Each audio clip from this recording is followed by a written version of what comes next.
परम शांति। सभी का स्वागत है, परम परम स्वागत है बाबूजी की इस YouTube चैनल पर।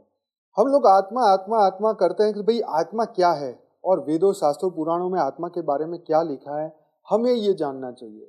ठीक है, लोग समझे ना समझे, जो आत्मा में विश्वास रखते हैं उसको आत्मा के बारे में जानना चाहिए कि क्या कहते हैं वेद उपनिषद पुराण।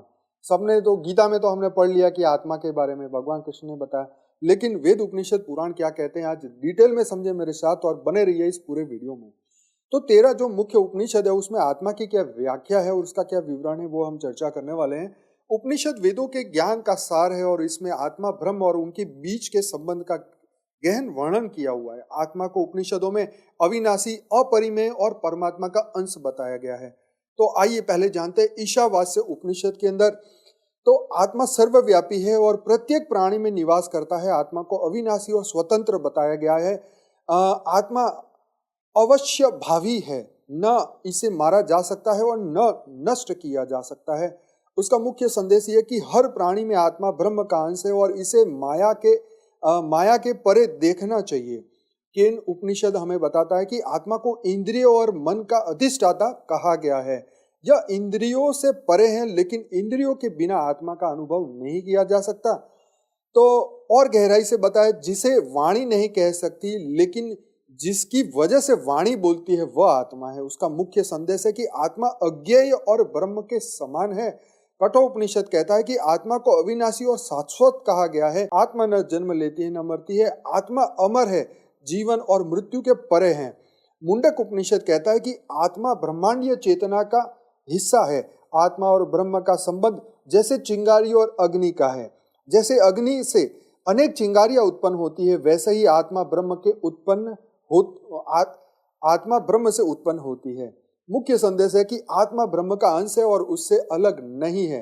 मांडुक्य उपनिषद कहता है कि आत्मा को चतुर्थ अवस्था मतलब तुरीय अवस्था में अनुभव किया जा सकता है। लोग कहते हैं कि आत्मा को कैसे जाने, तो भाई तुरीय अवस्था में जाना जा सकता है, जिसे समाधि में हम जाते हैं तब वहां पे पहुंच जाते हैं।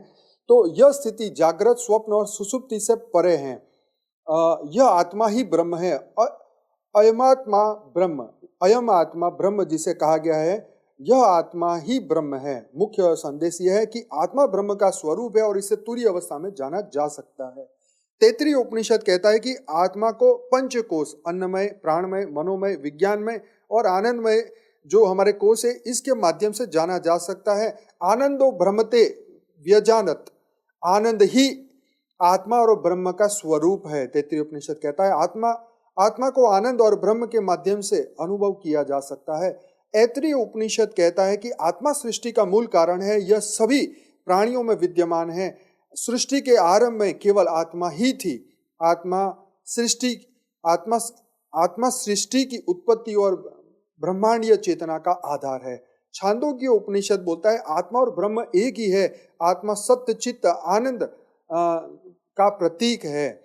इसलिए कहा तत्वमसि, तू वही है, उससे अलग नहीं है। आत्मा और ब्रह्म में कोई भेद नहीं है। बृहदारण्यक उपनिषद कहता है कि आत्मा अनंत है, न इसे काटा जा सकता है न उसे मारा जा सकता है। इसलिए कहा अहम ब्रह्मास्मि, मैं ही ब्रह्म हूं। तो आत्मा और ब्रह्म एक है और यह आत्मा अमर है। प्रश्न उपनिषद कहता है कि आत्मा को प्राण का स्रोत बताया गया है। आत्मा के बिना जीवन संभव नहीं है। तो प्राणस्य प्राणः मतलब आत्मा प्राण का प्राण है। मुख्य संदेश यह है कि आत्मा ब्रह्मांडीय ऊर्जा का आधार है। श्वेतांतर उपनिषद कहता है कि आत्मा ब्रह्म का प्रतिबिंब है। आत्मा सभी प्राणियों में निवास करता है, जिसे कहा गया कि एको देवः सर्वभूतेषु गूढ़ः, एक ही आत्मा सभी प्राणियों में छुपा हुआ है। आत्मा और ब्रह्म के बीच कोई अंतर नहीं है। कौशितकी उपनिषद के अंदर बताया कि आत्मा को ज्ञान और मोक्ष का कारण बताया गया है। सब कुछ आत्मा है, सर्व भेद दायित्वमेव, सब कुछ आत्मा है। तो मुख्य संदेश यह है कि आत्मा ही मोक्ष का आधार है। महानारायण उपनिषद के अंदर बताया कि आत्मा अनंत और अखंड है। यह ब्रह्मांड की हर चीज में व्याप्त है। सर्व ब्रह्म आत्मा मतलब आत्मा ही ब्रह्म है। आत्मा अनंत ऊर्जा और प्रकाश का स्रोत है। तो आत्मा का जो स्वरूप है, जो इसका सारांश ये है कि आत्मा अनंत, अविनाशी और ब्रह्म का अंश है। आत्मा को ज्योति, प्रकाश और चेतना का स्रोत बताया गया। आत्मा और ब्रह्म अभिन्न है। आत्मा का अनुभव आत्मज्ञान और ध्यान से किया जा सकता है। और आत्मा की जो शक्तियां, आत्मा की आत्मा की जो शक्तियां हैं, आत्मा सृष्टि का आधार है। आत्मा में अनंत ऊर्जा, ज्ञान और आनंद है। आत्मा अमर है और यह ब्रह्म का अंश है।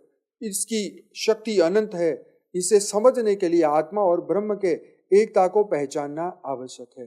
तो देखो, यहाँ पर इतनी बढ़िया बातें यहाँ समझाई गई, वेद उपनिषद पुराणों की हमने सब बातें समझी कि भाई आत्मा की जो शक्ति अनंत है, जो बापूजी बोलते हैं ना कि आत्मा के अंदर अनंत सूर्यों की शक्ति है। तो आप सोचिए, जब आत्मा ही शिव है, शिवो हम सर्वो हम, अहम, जो आत्मा, अहम ब्रह्मास्मि, हमारी आत्मा ही ब्रह्म है। तो आप सोच के देखिए कि उस ब्रह्म के अंदर कितनी शक्ति है। पूरा ब्रह्मांड को सर्जन करने की शक्ति है। तो जितना भी ब्रह्मांड, मतलब पूरा सोलर सिस्टम, एक आत्मा जो शिव है उनसे वो बने हुए हैं।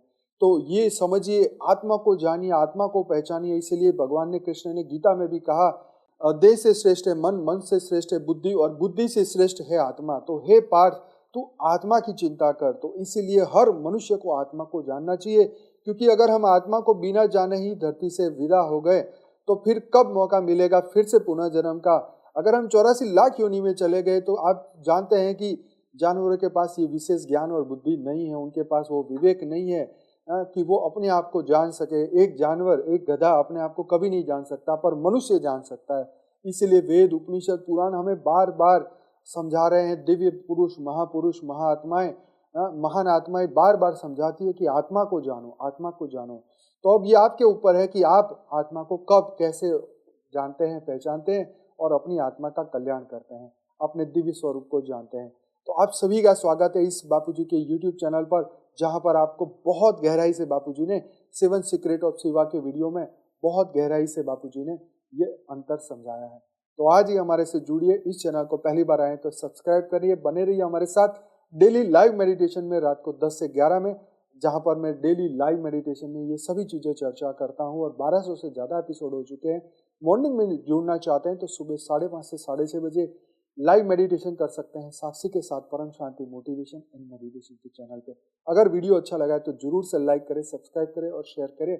आप सभी का बहुत बहुत धन्यवाद, दिल से धन्यवाद। बेहद की परम महाशांति सोचो, बोलो परम शांति। Join us daily for our morning live meditation, Monday to Saturday, 5:30 to 6:30 a.m. Join us daily for live meditation, 10 p.m. to 11 p.m. on YouTube Live. Subscribe now. Website www.paramshanti.org. Email us anant@paramshanti.org. Like, share, subscribe. Join today. बेहद की परम शांति सो